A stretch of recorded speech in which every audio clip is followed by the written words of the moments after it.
بسم الله الرحمن الرحيم إذا زلزلت الأرض زلزالها qachonki yer o'zining eng dahshatli zilzilasi bilan qimirlaganida وأخرجت الأرض أثقالها yer o'z qa'ridagi konlaru murdalardan iborat yuklarini yuzaga chiqarib tashlaganida وقال الإنسان ما لها va qayta tirilishni inkor qiluvchi inson dahshatga tushib unga ne bo'ldi ekan deb qolganida يومئذ تحدث أخبارها ana o'sha kunda yer o'z xabarlarini so'zlar. بأن ربك أوحى لها So'zlashga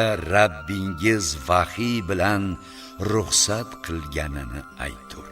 يومئذ يصدر الناس أشتاتا ليروا أعمالهم O'sha kuni, ya'ni qiyomat qoyim bo'lgach, odamlar ularga nomai a'mollarini ko'rsatilishi uchun to'da bo'lib chiqib kelurlar. فمن يعمل مثقال ذرة خيرا يره Bas kimki dunyoda zarra miqdorida yaxshilik qilgan bo'lsa, qiyomat kuni uni ko'rar. ومن يعمل مثقال ذرة شرا يره Kimki zarra miqdorida yomonlik qilgan bo'lsa ham uni ko'rar.